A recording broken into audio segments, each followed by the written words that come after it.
Hello, my magical, beautiful, divine friends. Welcome back. If you're new here, my name is Carrie, and this is going to be part 2 of my inner child healing series. So if you have not watched yesterday's video, please go back and watch that one first, because it's very important that you are in the right mindset as you start this process. So it's early. It's early. I'm up early. I'm an early bird anyways. I feel most creative in the morning.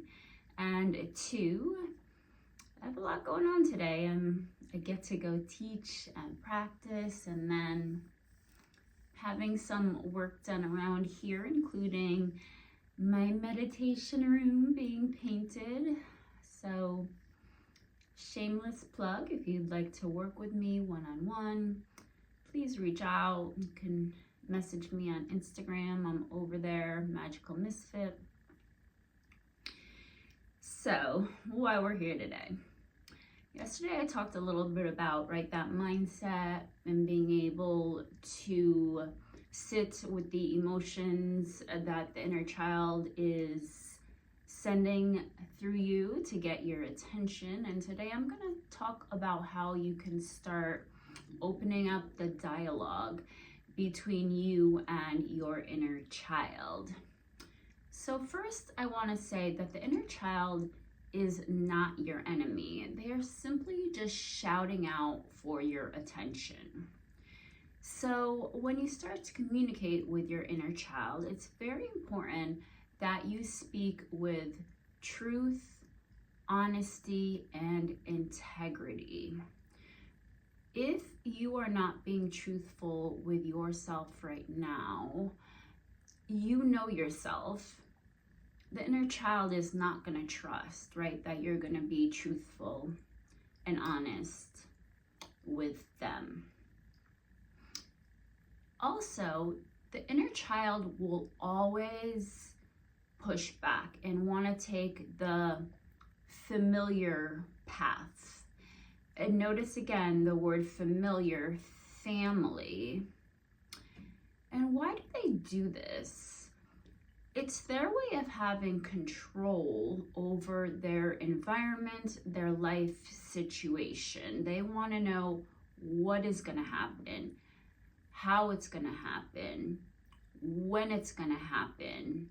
And if you have any children in your life now, you notice that the kids, they're always asking all the questions. Well, when are we going? Why? Why did this happen? What is happening? What is this person? It's always the questions. It's their way of having some control over what is going on. They have a very fixed mindset as well. So when you're a kid, you think of things very much as good, bad, right, wrong. So they have that very fixed mindset, and they're always going to want to go back to that. So in my journey, my healing journey, my spiritual journey, healing my inner child has been probably the most important and powerful way that I was able to connect more with my spirituality. So I would like to encourage you to start doing this. And it does take practice, So be patient with yourself, be patient with your inner child.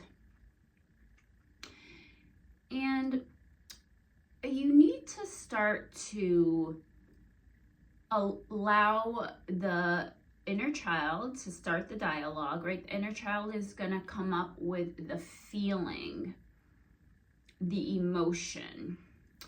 You need to be able to start to push through that emotion to open up that two-way dialogue between, we will call it the inner child and the spiritual self, That higher self, that intuition, that gut feeling, just what you know now through your healing spiritual journey. So the inner child will start to trust you through your reassurance. To do this, to push past the emotion, it's very important that you start to eliminate the word feel. So let me give you an example. The inner child will come to you and tell you, I feel scared. So we want to get rid of the word feel, right? That's the emotion, and replace it with think, believe, choose. So inner child, I feel scared. Spiritual self, oh, do you mean you think you're scared? You believe you are scared? You're choosing to be scared. Well, what are you scared of? This is where the dialogue starts to happen. And usually the inner child will come back with something like, well, I don't like the unknown. I want to control. I want to know in the worst case scenario that I'm not going to be abandoned. I'm not going to be unloved. You need to get to the root of the issue. These are the spiritual questions that you can start asking yourself. This is how you get to the root. So you might ask, well, what if your spiritual self now, what if you still agree in some ways with the way the inner child views the world? And that's your sign. That's when you stop being the wise, spiritual, grown version of yourself. And that's when the dialogue starts to break down. And what do you do now? You go. You have your answer. You know what you need to work on now. You go research, you go do the work. You can find, YouTube videos. You can reach out to me. This is where the work needs to be done. This takes practice, guys. So it's okay to tell your inner child, I don't have the answer to that right now, but I'm gonna go do some work on my higher self, and I'll come back to you and reassure you that you can't be abandoned. You can't be unloved.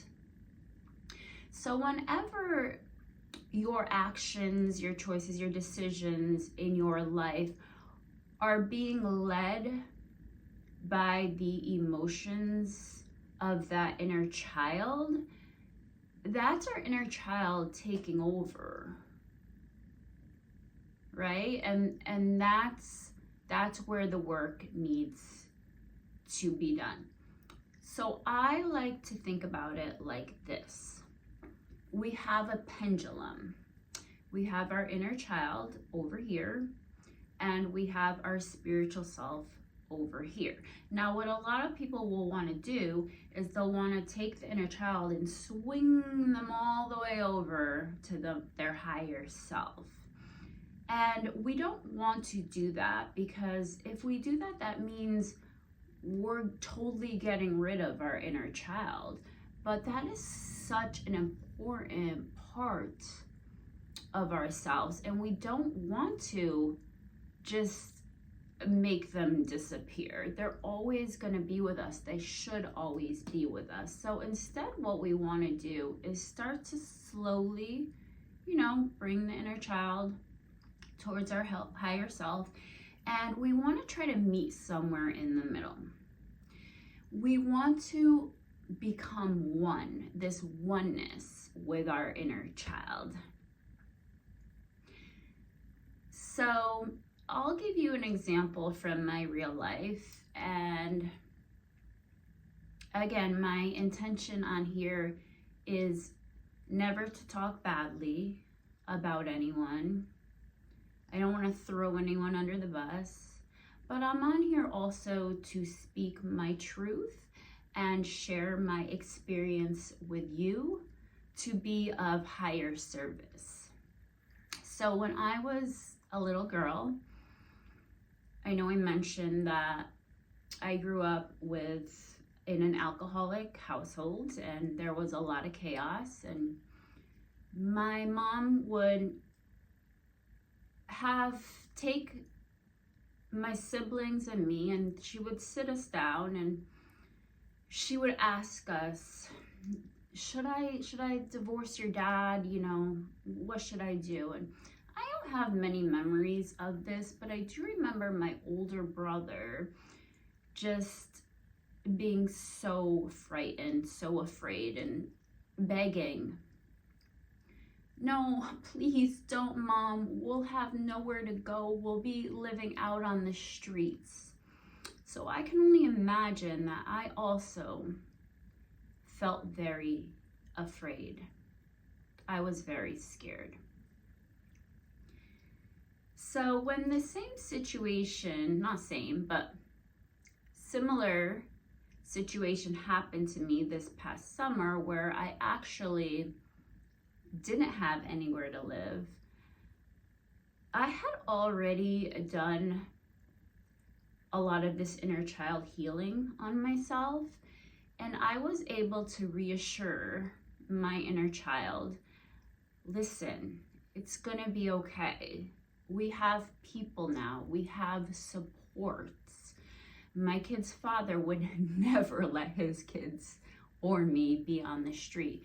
I have so many friends that offered, you can stay with me, you can come live in my house. I had so much support from not only friends and family, but I also knew I am divinely protected.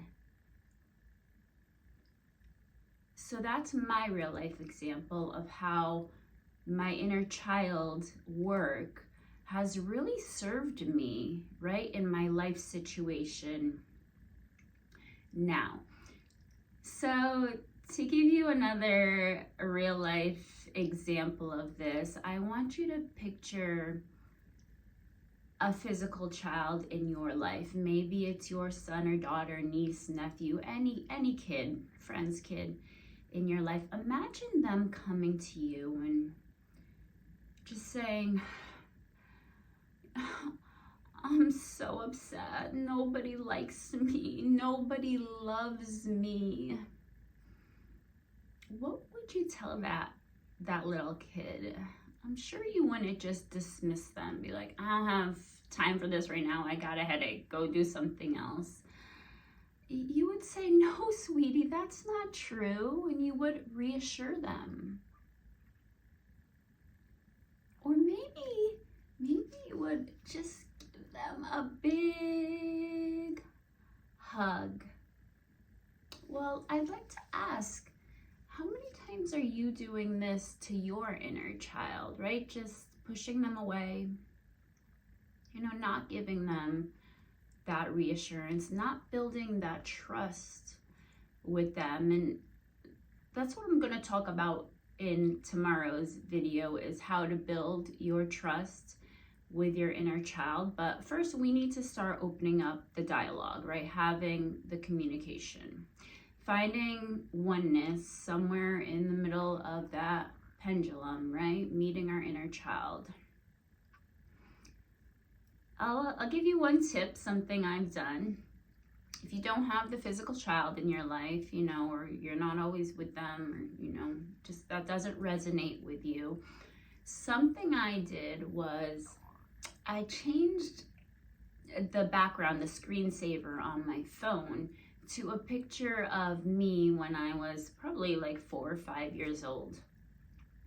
And sometimes I'll be showing someone something on my phone and they'll say, oh my God, is that your daughter? She's so cute. She looks just like you, and which she does, but I'll kind of laugh and say, no, actually that's me. And the reason I do this is because, guys, I still get triggered. I still have emotions come up. So if I'm having one of those days, or somebody says something to me I didn't like, I can just, we always have our phones on us, right? I can just look at her and ask myself, what does little me need right now? What does she need to hear? Or does she just need that nice big hug? So maybe do that, maybe try that. I think I'm gonna leave it at that for today. Again, come back tomorrow. I'm gonna do part 3 and talk about how you can build the trust with your inner child. So I would like to thank you. Thank you for spending your time with me today, and know that if you're finding me here or whenever you find me here, it is all divine timing. And if this resonates with you, subscribe, like, comment. Let's build a community. Let's get some dialogue happening here. I love you all so, so much. I appreciate you. I hope you have a very magical day. I will see you tomorrow. Namaste.